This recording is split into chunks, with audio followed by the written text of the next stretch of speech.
Brown says, get that India. Big boy. Maika Sivo! Call an ambulance! Maybe call a police! Oh, what a shot! What a shot! Campbell killer! Hello and welcome back to another edition of the Tip Sheet Podcast. It's an instant reaction version with the Parramatta Eels unfortunately going down 18-32 to the Manly Warringah Seagulls. As always, I'm your host, John, also known as 4020. Joining me to break down all of the action out of Four Pines on the Anzac round is my good mate, Sixties. Whew, big fella. The players made a big song and dance about coming out and playing for their coach. And you know what? Not unlike Darwin, I think we saw 40, 50 minutes of good football out of him before it started to unravel again. So obviously it doesn't bode well for the coaching staff. We'll talk about that shortly, but we're seeing the same windows of not opportunity, but misfortune or self-inflicted wounds in these games in that third quarter are really starting to hamstring this team. It's the hope that kills you. That's how the saying goes, isn't it, John? Mm-hmm. The hope that kills you. We spoke privately. Obviously, I couldn't talk too much about training this week, but the listeners need to know that I couldn't have asked for the preparation to be better this week. And what you saw in the first half was exactly what they prepared to do. They had worked out the best way of shutting Manly down. I think we saw that in the first half. But not only that, they prepared to ask lots of questions of the Manly defence. They worked out what was going to be effective against Manly. And I think you saw that. I think you saw that ball movement that the Eels were working on through the week, and it was very, very effective. What we saw in the second half was what was happening between the ears let the Eels down. And the ultimate example of that was the absolute brain snap of Maika Sivo when the Eels had fought through a sin bin. That sin bin, right? Now, the other thing to remember as well is at 20-18, the Eels had scored 4 tries to 3. So although they were down by 2 points on the scoreboard, they'd scored more tries than Manly, and they'd fought their way back into that game despite being down a player. That the missed kick from Dylan Brown, that could have equaled the scores on the scoreboard. The tackle that Sivo made was actually a very good tackle. It was the 5th tackle. That's the other thing to point out. It was the 5th tackle. And for whatever reason, he thought to use his elbow, not just once, but twice on the head of Garrick, basically determined the result of the match. It was unfathomable. Now, I'm going to ask our listeners one thing, and we have to be very, very careful of this. I don't want personal insults on Maika Sivo in people's reactions with what they're writing down. The act itself I'm lost for words, right? I've used like brain snap, brain fade, but there isn't anything that you can say to defend what he did in that moment. You can't. I find it unbelievable that we've got a player who scores 3 tries in the game, one of which, as we were talking about before, John, probably could only be scored by Sivo, and yet the finger can be justifiably pointed towards him as one of the main reasons that the Eels lost the game. Now, we're not saying the only reason, right? Because there were some players who did not perform at their best tonight. But the one thing we can't accuse most of the players out there on the field tonight, if not all of them, was that they had a crack. They had a fair dinkum crack tonight. And you know what? If they had have used a bit more football smarts in the second half, were genuinely in that match right up to that last 10, 12 minutes. And they shouldn't have been in that position they were in, where they were forced to play a man down for that last 10 minutes.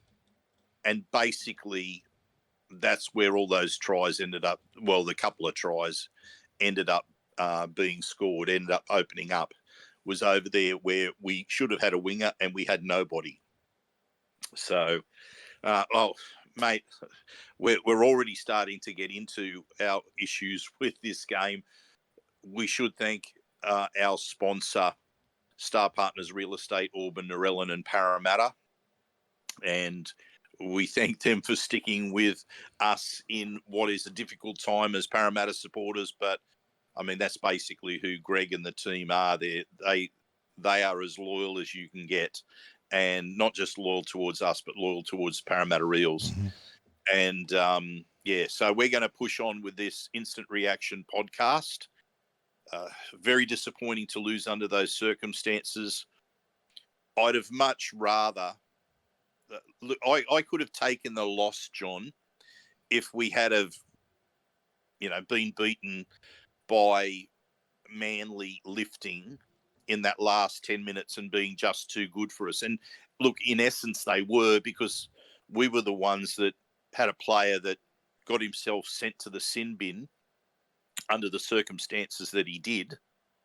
But it would have been far more acceptable if we had been fighting tooth and nail right to the end of the game, instead of handing the game on a platter to Manly for that last 10 minutes. And that's really what hurts out of this. I mean, and look, to be brutally honest, and I think we're at the point of brutal honesty, if we're calling for if fans are going to call for the head of the coach, I think everyone needs to be, hearing the cold truth. I think that both sin bins were really stupid, like, for different reasons, obviously. Will, and I love Will, but that was a dumb move. Like, that was always going to be a sin bin. And it just, I don't know how many times we need to go through this. You are better off trying to compete for the try and maybe give up the try, or compete to stop the try, obviously, and maybe give up the try rather than going in the bin for 10 minutes. You hurt your team so much doing that, and that was clearly a professional foul. And Maika, well, like we said it, you said it. He finally affects a strong tackle and then just loses his head. If I was in charge of the Eels, if I was in Brad's shoes, if I was in O'Neill's shoes, whoever, would have the executive authority for it, that is his last play as a Parramatta Eel in first grade. I couldn't argue with that, John, because right now I'm reacting emotionally. Oh, absolutely. Like, I sound calm in that regard, but tempers are absolutely running hot on the surface. That is an absolutely untenable position to put your team in. And to be sent to reserve grade for 2 weeks to work on fundamental aspects of your game, and then to have a decent game up until that point, and it wasn't flawless. He let in a try by making a goofy jump in the defensive line to allow... Don't get me started. Don't get me started on that one. So it wasn't flawless, but it wasn't awful either. He'd done some good things. To completely lose your head at that point after your team had battled through another stupid sin bin is, wow. And while we're handing out the brutal truths, Sean Lane, I thought the victim of a horrendous tackle that could have been a send-off, by the way, I'll say that too, that could have easily been a send-off, and I think they would probably been the wrong person. I thought Dowie Cherry Evans was the culprit in that one with the forceful throw, almost like a judo uchimata, like the hip toss. Do you think he's going to have a case to answer with the judiciary? It's a Parramatta Eel got injured, so probably not. But he had back-to-back shocking plays. It completely went to bed on Jake Tebojevic of all people. Jake Tebojevic. And then backed that up with a drop ball on an attacking shift down the left edge. And then, Brendan Hands gets his chance. I was banging the drums for him to get more minutes in order to give Joey Lussick a rest at dummy half, and then he comes up with a shocking miss on Jason Saab that completely let the I'm getting my NFL team mixed up with the NFL draft today. let the Seagulls, go from being under pressure in their half to surging downfield to score a try. It's not good. And the thing is, and people are going to blame Brad Arthur, and at the end of the day, the way things are building, it feels like lines are being drawn, factions are being rustled up, and Brad Arthur is going to be the one that takes the fall for all this. When, as we've said on the podcast, and maybe people are tired of hearing it, this is a systemic failure on 3 levels, not just on the coaching level, but the players and the football management have done their part in this too. But Arthur's going to be the scapegoat. Well, I don't know what more he could have done in the preparation. But exactly, to your point, 60s, we saw like clear and obvious signs of the game plan working effectively in the first half. We were nullifying Manly's strengths, their ability to shift the ball in their own half. The one try they scored was on the back of what I thought was a forward pass to Tom Tebojevic out of dummy half, that then they sort of played a bit of hot potato and managed to get a kick in behind Bowie Simonson, who'd done the right thing to negate the overlap with the pass, but I think Guffo's dingy knee meant that he couldn't get to the ball in time. I thought that was it was on the fullback, but not on the fullback in that regard, right? Like if Guffo was fit, I would have pointed to him saying, okay, you're going to make that save, but he's not fit, so he didn't get there in time. That was the only try they scored in the first half. Then the second half. It was completely dominant, the Eels. In terms of when you looked at how the two teams were structuring their game, and the Eels were clearly superior in that first half. What was the backbreaker going in the half time was the fact that it was 14 to 6 and not 20 to 6.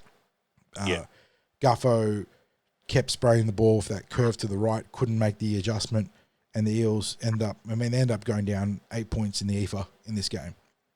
And obviously that doesn't get them over the line in terms of the end score, but in the context of the flow of the game, that is huge. And that changes a lot of the scoreboard pressure on Manly as well. Yeah, absolutely, because you go in at 20 to 6 at half time, and it's, the chances of, we're not saying you're not going to be run down by that sort of score, but as you said, it's a next level scoreboard pressure that's there, and although there's plenty of time left in the game, you want to be taking every possible advantage that you can get.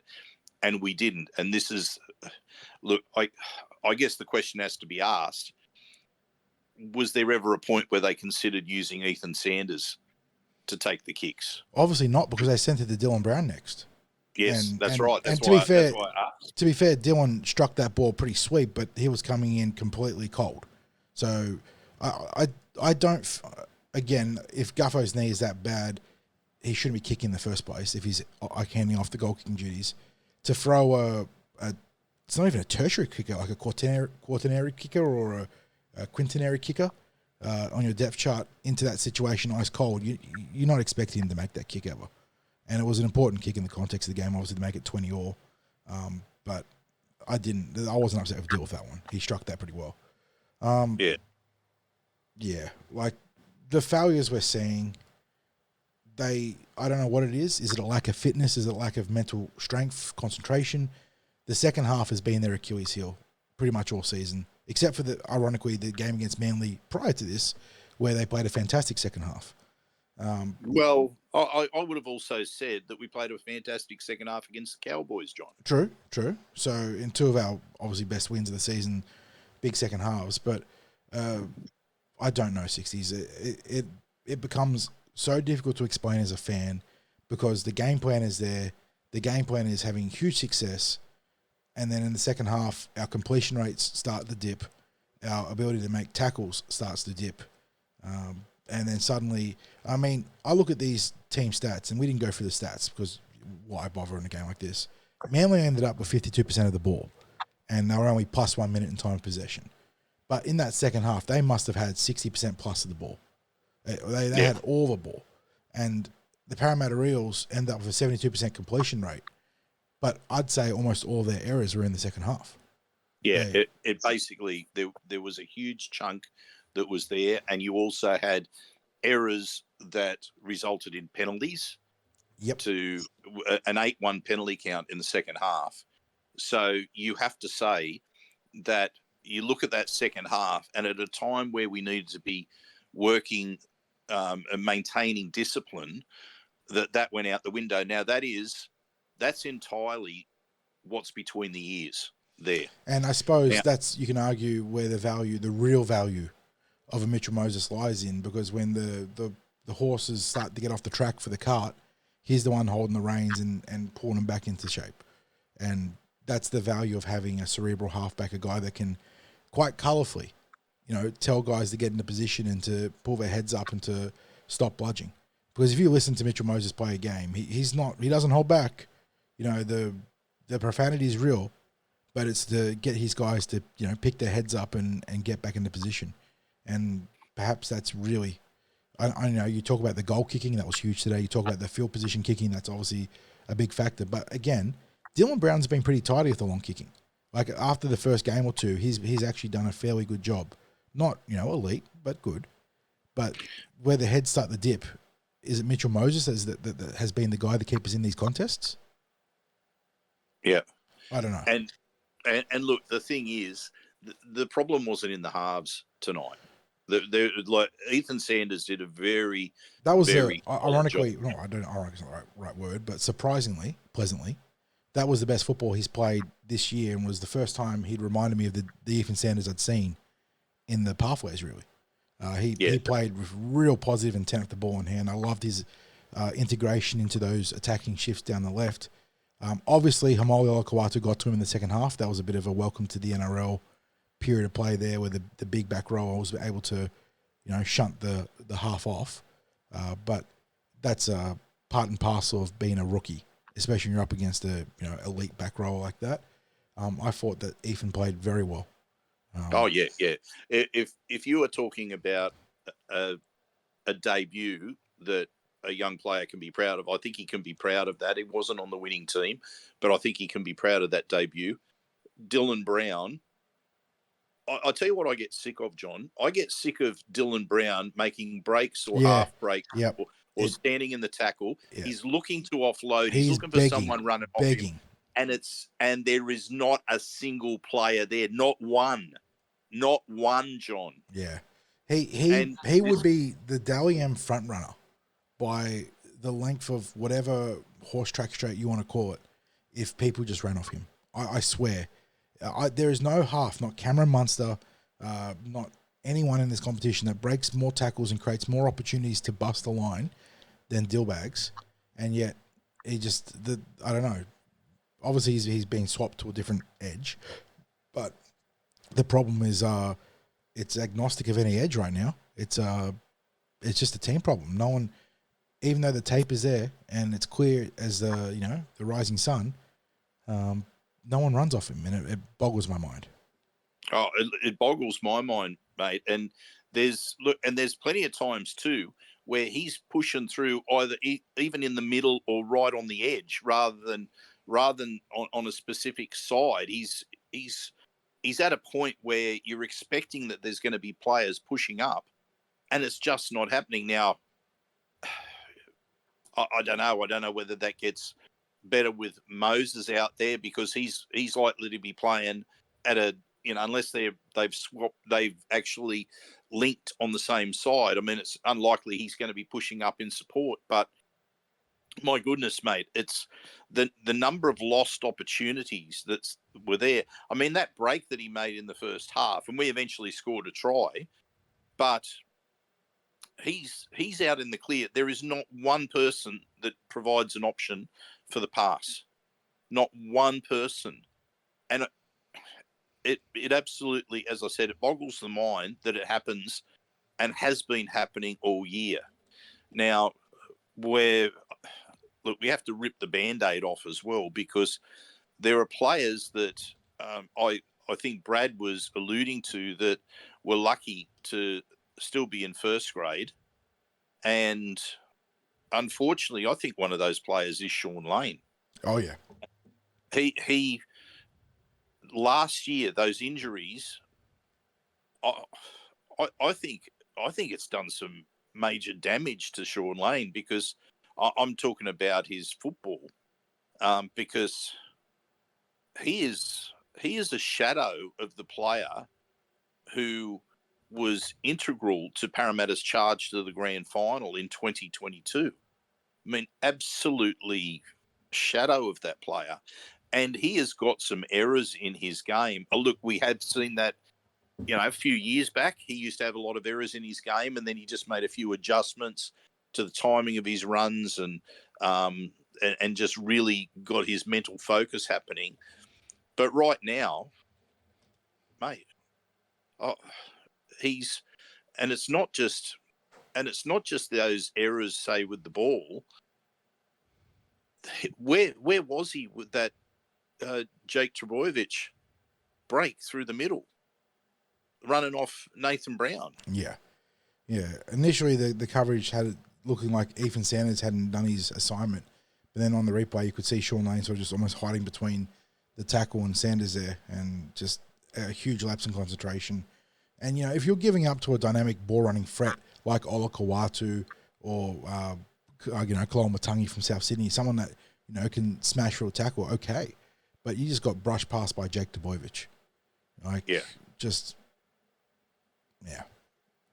it wasn't and good at all. That brings us back to the same problem, where clearly Sean Lane needs a stint in reserve grade, and there's obviously a bigger conversation to be held about his future at the club, like other players like Maika Sivo. But you're putting him into Reggie's, and then who are you calling up? Matt Dury is just back from a facial fracture and is starting to get back to some semblance of game fitness. Do you go with Matt Dury? Do you pull the trigger on another rookie? A guy who we've sort of flagged down the road this year as someone to get some game time in Charlie Geimer. You can't keep throwing rookies into this environment and expect things to get better in the short term, at least. Well, that was going to be my next question. Was do you get to the point where you pull the trigger with someone like Matt Arthur? And I got very strong feelings about picking Matt Arthur. And this isn't a reflection on Matty, who I rate massive as a prospect, but comes back to the conversation about the coach. Well, we know what the reaction of people would be were he to select his son. But I don't give a shit about the nepotism cause, 60s, because the reality is that if Matt Arthur went to the market right now, he'd have 16 teams looking to sign him that aren't the Parramatta Eels. He'd be one of the hottest prospects on the market. What I care about the fact is that people are clamouring, and it's not just you, but people are clamouring saying, we need help at dummy half. Let's get Woods in there. Let's get Matt Arthur. Let's throw a rookie in there. And, you know what? I agree. But if you're going to shit can his father as the coach, what do you think is the big picture here? People are already complaining that Ethan Sanders is getting a run and he's going to another club. You really think that Matt Arthur is going to stick around with the team that shit canned his father? Well, let's look at it this way as well and put this in perspective with Matt Arthur and his prospects. He will not be on a top 30 contract. As things stand, he's not even on a top 30 contract next year. Next year, he's on a development deal. So that's how far down the pecking order in terms of his contract that he is. And look, I'm probably saying that I think in a game tonight, he may have well have tidied up a few areas. I think in a healthier big picture where there was less piranhas in the water, less people asking for blood and a pound of flesh, that you could make it justifiably look for Matt Arthur to start being integrated in the first grade team. But I'm looking at the bleaker outlook here. The scope of what's happening, the conversations that are happening, the fact that the media are really starting to swarm, looking for a head on the plate of a coach. Yeah, and ideally, you'd probably be looking at finding the right moment for him later in the season, and you'd probably be throwing him to the Wolves in putting him into the team at the moment. But what we need to get out of I tell you what I thought about Brendan Hands tonight. I thought that maybe his headspace was that he had to be doing something to justify his selection in the team and to prove that he should be in the team. Whereas I would have just rather him playing. Yeah, that's a plausible explanation at 60s. I agree. Well, we saw him take the run out of dummy half option multiple times in the second half, which is, that to me is the sign of someone who's trying to have an influence on the game. And I mean, give him a tick there for looking to have an influence on the game. But what we're getting is we're not getting the best out of Joey Lussick at the moment. He seems to be struggling with the demands at dummy half. And, I look at Joey Lussick and I think he actually looks like the ideal build of someone to be coming off the bench, because he could come on just as easily and be playing in a lock role as much as he is coming on as much as he is playing dummy half. But I saw a couple of passes tonight that there was one to Hopgood in the first half that I think was high up on the shoulder and a bit behind him, which caused the lost possession. And thankfully that we weren't punished for that one. But I'm just seeing a few moments like that, and we just can't afford it, because far too often an error or a penalty for us is something that we can't defend.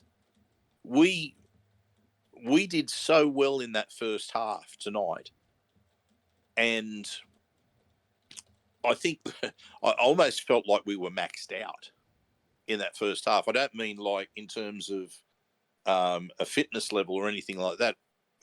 I think maxed out in terms of they were actually the players were actually giving us everything that they could and looked to be sticking 100% to the game plan from what I saw with the preparations. And it was like the worst thing that could have happened was the halftime break, because even leading in, even that moment before halftime, another line break. I would have much rather Bailey take the tackle on that long break. I'm not too harsh on Bailey on that one, because I think he gets tackled. No, I'm not harsh. You got 25 seconds to make the play. He didn't execute. He didn't execute his option very well, though. No. So, but like the momentum was so much in Parramatta's favour there, and the reality is, like, if that break had have happened 30 seconds earlier, and don't get me wrong, I understand when that try was scored that it's not going to be possible for it to be 30 seconds earlier. But if there was another 30 seconds on the clock, he probably does take the tackle. And then who knows what happens from there. Such was the momentum that the Eels had. So positive were they. And then it's like the first thing that goes wrong in the second half, and they're punished for it. And I think that was that play that Gutherson went with the blind side, and then his pass to Lane was late and forward. And I was that the one where you thought the Manly player was offside anyway at marker? When Gutherson attacked down in the second half, attacked down the left edge on the last. And Lane dropped the ball. No, was it him or just Guffer getting tackled? I think Guffer got tackled. Right. Lane dropped the ball cold in another instance. Well, I think Lane dropping it cold was, I think even on that one, it was Gutherson was late. He just got that ball away pretty late. But yeah, I thought that if Dylan Brown was not square at marker in the first half, when the replay showed that he was clearly locked in, the Gutherson getting tackled that second time, the guy was not square. But they're the breaks when you're shit and you're playing shit and you can't seem to put it all together. This is the stuff that piles onto you, isn't it? Having a penalty count go 8-1 against you, and the one penalty being in the last minute of the game when there was a deflection an offside chase off, and a try opportunity for your opposition. Yeah. It's just, that's the stuff you can't control. And yes, it is obviously a factor, but the Parramatta Eels are just, they're their own worst enemies. And in saying that, they're not putting together a team that I feel is competitive with the other contenders in this competition. And in saying that, the guys that are on the field right now, like I go through our team list, and obviously we've singled out some guys that we're putting on the shit list. But Guffo, again, fighting through the game on one leg and still making plays. Will Penasini, he's on my shit list this week just because of the sin bin, so sorry, Will, but I do love you.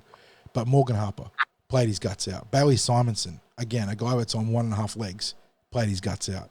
The rookie Sanders played his guts out. Dillbags should be a Dalian front runner, but he played his guts out. I thought Junior was good. I thought Matto, the numbers don't speak towards Matto having a big game, but he did all the tough runs this game. He made his presence felt with some of the hits that he. And he better, if he faces a charge for the hit on Luke Brooks, I'm done. Like honestly, and he probably will. So this might be the end of 40, but here you go. But and credit to Luke Brooks for getting up, And there was actually a good little running biff between him and Matto that was just kept to the football. But after that, Joe Offengar, he played all right. I thought it was a bit unlucky to get done for that shoulder charge 60s. He attacked the ball, and he didn't have it. The conventional shoulder charge is when you pin the arm or tuck the arm and make no attempt to wrap. He had the arm out and simply didn't get the chance to wrap because he knocked the ball loose. So I've seen that knock caught. Didn't he knock the ball loose with his arm? Yeah, and so I know. I've seen that knock caught a shoulder charge against Parramatta for the opposition plenty of times. But here we are. So there are plenty of guys out there that busted their guts today. But at the same time, the Eels just, the talent depth isn't there. Whether it's fitness or mental lapses, the second half is killing them. And well, tonight, John, was a game where we lost too many moments in the second half. Like there were losing moments, and then you have to look at, okay, what happened in those losing moments? And I mean, you can come up with a couple of classics for Sivo, can't you? Oh yeah, because you're talking about that where he just went completely out of the system. People talk about like I keep trying to say with defensive systems, it's as good as the players who execute them. Right, because every club has a very, very similar defence system, which is compressed sliding defences. And what we saw tonight from Sivo was a classic example.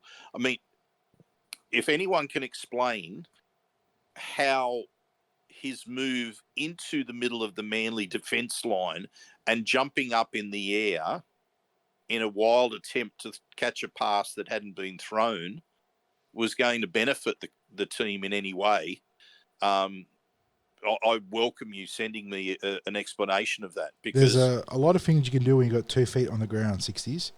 And in defense, the moment you go off the ground is the moment you can't do anything but hope they pass it to you. So I have no idea what he was thinking there. And, credit to Daly Cherevins. He threw an absolutely ridiculous double pump cutout pass to take advantage of it. That was a rapid double clutch pass there. Serious skills. But, And that's the thing, we have to emphasise we're attacking this from two fronts. First of all, we're talking about the moments where the Eels lost the game in this second half, but Manly did what they needed to do. They were far from perfect. They were actually there to be beaten.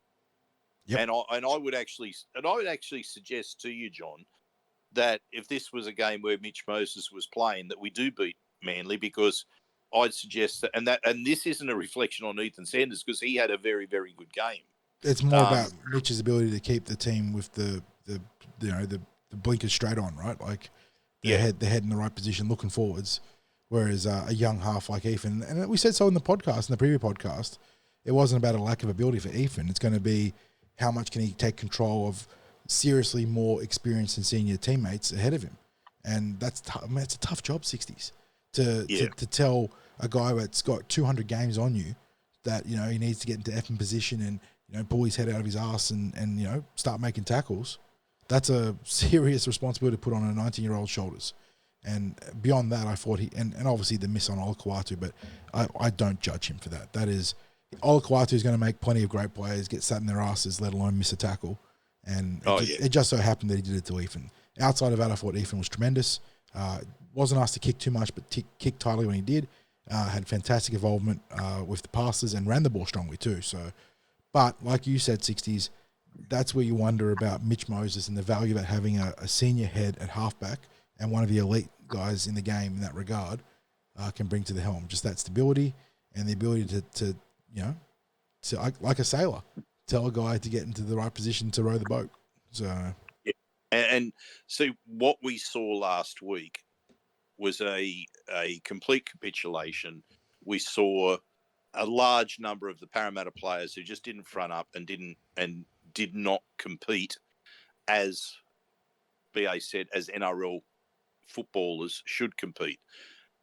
What we saw this week was the team competing, and we saw individuals lose moments in that second half that were costly for the team. They fought for a sin bin 60s. They were the team that scored points in the sin bin. Yeah. Like not Manly. So it wasn't like as in Darwin we saw, the vast majority of the team just collapse. Like you said, this is on the shoulders of certain individuals that we've already singled out for.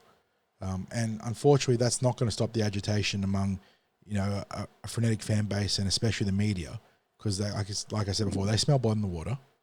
They're going to want change, and this certainly doesn't help the case for not just Arthur, but the entirety of the coaching staff here. But that is unfortunately the reality of a results-driven business like rugby league.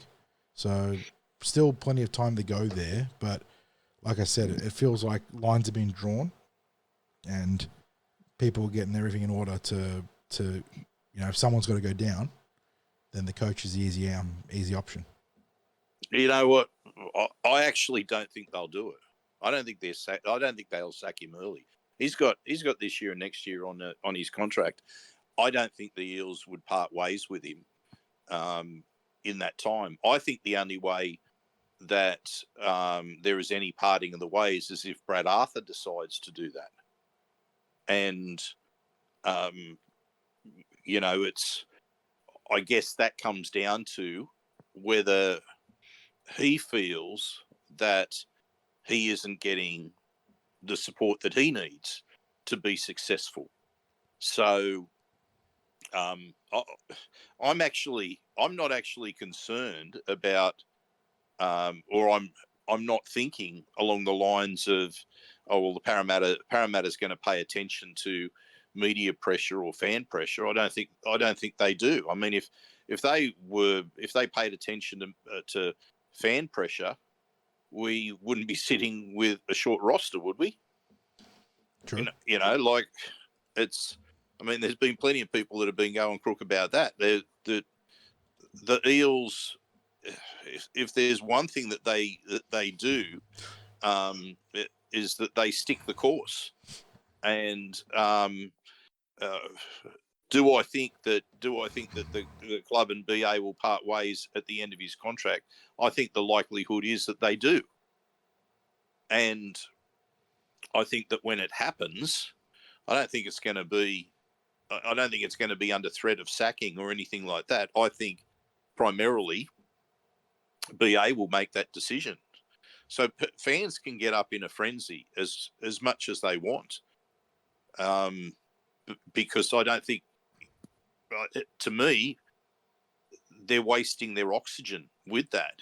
And not only that, I think they've got the wrong target in that regard, because as I said tonight, you basically saw this is what the game plan is. Bang, it's working. And it's not even like, people will say, but there wasn't a plan B when things didn't go right. You tell me how you have a plan B to stop Sivo doing a couple of those things that he did tonight.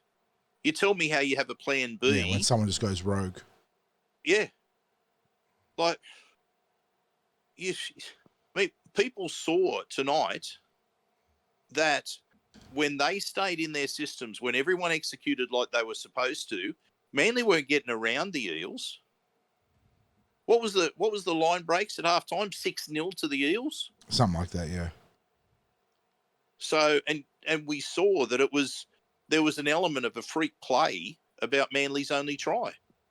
As you said, highly suspicious pass to Turbo off the ruck, and then Brooks gets in a grubber kick to perfection for a cross field. It was almost like the Hail Mary kick in a way, but you know that's not giving him enough credit for a well executed kick. Yeah. And thinking on the run that here's the opportunity that I can make something out of this with putting in this kick in this spot. You know, absolutely hands down, great call, great decision that he made, great execution. But there was nothing that the Eels defence had done wrong in that moment. And they worked so hard, even when they were down with Penasini off the field, the scramble that was there from the Eels, the absolute effort. Dill and Bailey had a fantastic sequence there defensively to make a turnover play. Yeah, and that's why there's clearly fight in this team, 60s, but at the same time there's just some holes that seem like they're too big to overcome. And I get frustrated where you can see that a player is switched off, or a player just does something and you go, why? And tonight, as we saw the number of the commentators that looked at what Sivo did and just went, why? What are you doing? I mean, look, we saw the South Sydney winger go with that cannonball tackle at the end of the game, and it's like he's out for a couple of weeks. Sivo's going to be, well, he's a serial offender. They're going to drop a pretty heavy charge on him. So yeah, and the thing is, as you say, he's a serial offender. He's not learning his lesson. And last year, the Eels had way too many players. We had 22 weeks of players missing due to suspension. And that's before we start talking about key injuries. 22 weeks of suspension. And we've already started off this year with, 3 weeks that Sivo was suspended free for Sivo. Yep, and he may be getting another 2 or 3, you would think, for this act. So he's straight out up to 6 weeks on his own. Quarter of a season gone right there. Yeah, and a quarter, a bit more than if it turns out to be that way, he could be up to a quarter of last year's total tally on his own before we start adding in anyone else. So, mate, I am really upset with his. I'm trying to think of the right way of saying this, because we, again, and I'm going to ask this of people that are listening to this, do not get into the realms of getting personal with it. It's just, you have to call it a brain fade. But as you said, he's a serial offender. And the question has to be asked, despite the try scoring that we saw from him tonight, can the Eels afford to have a player in the team who does what he did tonight? And I don't think we can. You're saying you'd be thinking this is the last time we see him in an Eels jersey. The chances are that's not going to be the case. No, I understand that's not the reality. But to be sent to reserve grade to work on your fundamentals and clear your head and get back to playing good football, and to come back and do that, it's just symptomatic of someone that I don't know if they can be fixed anymore. Yeah, and we're recording this without seeing what is said in the presses, but it'll be interesting to see if there's any. I'm sure there'll be a question directed to BA about what Sivo did. Be interesting to see his response to that. But yeah. I guess what can we say? Do we want to give a 3-2-1 to Eels players? I mean, without going into a 3-2-1, John, you rattled off some names before about players that absolutely work their ass off, and you have to say that the way that, and I mean to an extent, like Sivo was involved in some of this play, but the way that the Manly right side attack was shut down in that first half. The defensive work of Morgan Harper in that first half, especially, and the number of times he was bringing down Olakau'atu, or just seemed to be there, shutting down plays that Manly were aiming for, I thought was outstanding. I thought Ethan Sanders did a very good job in that regard as well, over on that edge. But so full marks to, I thought, to Morgan Harper. You said Bailey Simonson. There would have been full marks to Will Penasini, except for that the sin bin. The halves went exceptionally well. I was pretty happy with Maddo, the effort of Hopgood, our props. I mean, Reg clearly isn't himself. I thought Junior was good though. Oh, You know, Junior had and you, again, got a couple of reminders of how special of an athlete he is, of his involvement in the Sivo final try? Yeah. You know, just like there's not many props in the game that can do in that position, be that comfortable to you know, play 5/8. So there were plenty of guys that you know turned up tonight and busted their asses. The problem is that the three or so that, you know, either didn't or had lapses in the midst of otherwise okay efforts, well, they hurt the team badly, and that's rugby league, ladies and gentlemen. That's the difference between winning and losing, is just a couple of brain fades or a couple of lapses, especially when, you know, the chips are down and you're not getting the calls from the referee. 8-1 penalty count in the second half is always going to be a nigh insurmountable hill to overcome, and the Eels unfortunately couldn't. You know, they didn't help themselves in that quest. Which brings us to the bye, 60s, and, you know, people will joke about, I'm sure there's going to be plenty of shitty memes about, can the Eels win the bye, or thank God they're going to finally get 2 points and win the bye, blah, blah, blah. But I suppose the bye is significant for the Eels in the sense that on the other side is a very tough opponent, one that I'm very concerned about in the Brisbane Broncos. But do the Eels get any reinforcements back? You know, Mitchell Moses and Bryce Cartwright were there riding the boys again on the sideline. But Mitch's injury is tricky. We saw Wittemu come back from it in 6 weeks last year. We see players come back in 12 to 14 weeks. Lisfranc fracture or something in that vicinity is always a difficult injury to diagnose a recovery from. And for Bryce, well, he's probably going to be playing through pain in some capacity no matter when he comes back. Like, he'll come back healed but not healed, you know what I mean? Like, football healed but not me and you healed. Like, if we had the cracked rib like he's got, we wouldn't be going to work for a good couple of months. He's going to try and push through after a few weeks. Yeah. So, well, I guess in the instance with Bryce, what we've had from him is he's had a couple of weeks out or a week or so out. He's tried to play through the pain. Needle up and play through. Yep. Yep. They've obviously made the call. Look, no, this isn't going to help you. It's not helping us. And in sitting out the Manly game, he then, with the bye following afterwards, he's then 3 weeks without tough physical contact until he, you know, obviously till he plays his next game. But basically between the games, 3 weeks have passed, and he's, he's a chance of coming back. I would say Mitch Moses is the outsider of outside chances to play. I would expect him, if he doesn't play that game, that he'd be most likely to play the following week. I think, what's that, against the Storm? I believe so, yes.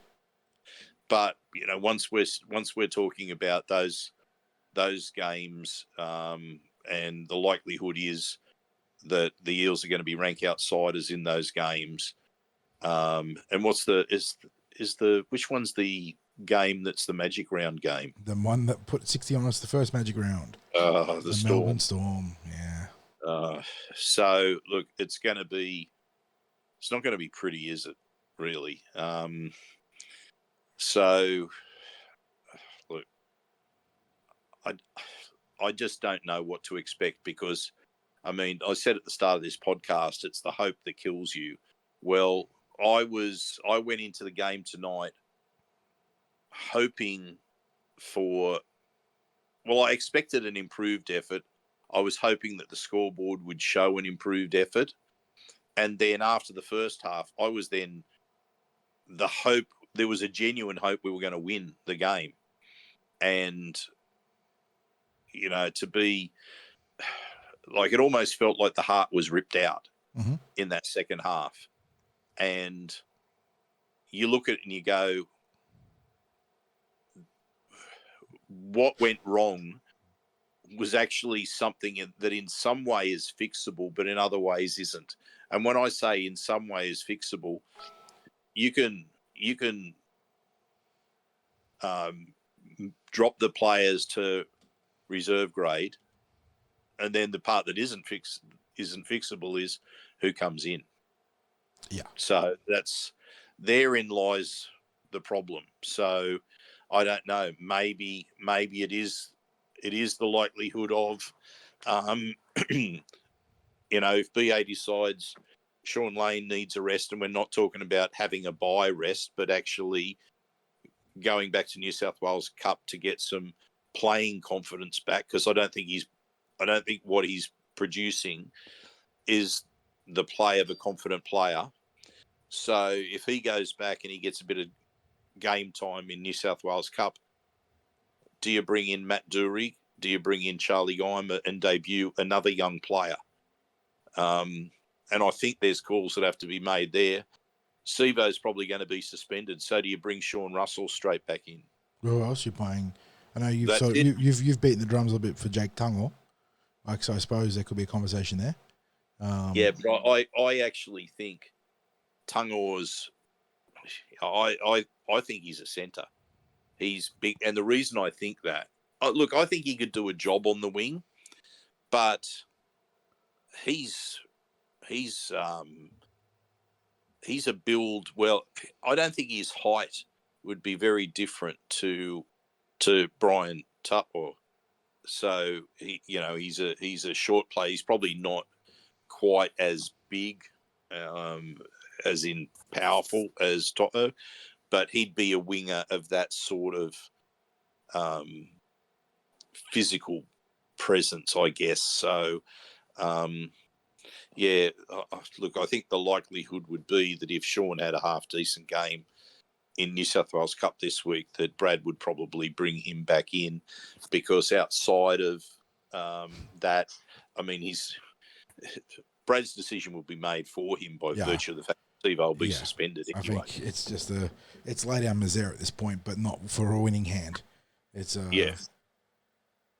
mean, Blaze Talangi's there. You can throw him into the centres. Yes, that's true. That's true. But then you're putting Morgan Harper on the wing, or you put Blaze on the wing. I don't think BA would play Blaze at the bring him into centres against the Broncos, and then push Morgan Harper to the wing, because it's clear that Harper is not comfortable. No, out there, and he's not. That's not his position. Yeah, it's just unfair on him. Exactly, and it's not. It doesn't help. It doesn't help him. Doesn't help the team. Yeah, I suppose you got Blaze on the wing. He's got more speed than Harper, but that is a completely foreign position to him. It's spooky 60s, because you talk about how our team is built to combat Penrith defensively, but it's the opposite with the Broncos, isn't it? That back line is just it is turbocharged. It's just speed everywhere. Obviously the fullback Walsh, but Mariner, the other flanker too. What's his name? Dean Mariner, and if I put Team West here, it is. Corey Oates is playing now, but there was another one. Jesse Arthurs. He's in the centres right now, but he's got plenty of wheels too. It's not an ideal matchup, and that's a problem we're going to have to deal with in a couple of weeks. But for now, I think we've waffled on enough. I know some people will be content with the forensic examination we did. Some people will be upset that we didn't call for more heads to be, culled and cut off. That's been a very popular theme in the comments, hasn't it, 60s? Although I don't recall ever asking for our heads to be lopped off. But here we are. But look, as fans, we persevere. That is the that is the sum total of being a Parramatta fan, isn't it, 60s? And for people like me, millennials who never got to see the 80s and the victories then, it's been a pretty wretched existence, full of bad luck, hearts broken, and cheated GFs. That 09 one always sits badly with me for what went down there, but we persevere. And I know people are hurting and they're upset, and they want blood, and they want people to, to either fall on their swords or have their heads taken. But regardless of that, in our capacity as fans, all we can do is support the team. And it doesn't mean that they're above criticism, as we saw today. I think obviously we weren't using, swear words and ripping in and telling them how, shit they are off the field. But there were players that we are holding accountable. There are coaches who are holding accountable. Staff were holding accountable. But we just persevere. That's our lot right now. We move on to the bye and then to the Brisbane Broncos. Yep. And again, I know it's going to happen. I'm going to have hope kick in at some stage. Oh, no doubt. We're going to get to the preview podcast. Yeah, head says the Broncos are going to be red hot favourites and they're going to win by 13 plus. Heart says, but what if? What if? And depending on what team takes the field, there could be a pretty strong what if. But that's going to take a fair bit of luck and some Wolverine healing factor, I think, for the Parramatta Eels. Yep. So, again, before we sign off, thanks to our sponsors, Star Partners Real Estate, Auburn, Narellan, and Parramatta. Thanks to Greg and the team there at Star Partners. And, John, I still have to say it, go you mighty Eels. Yes, sir.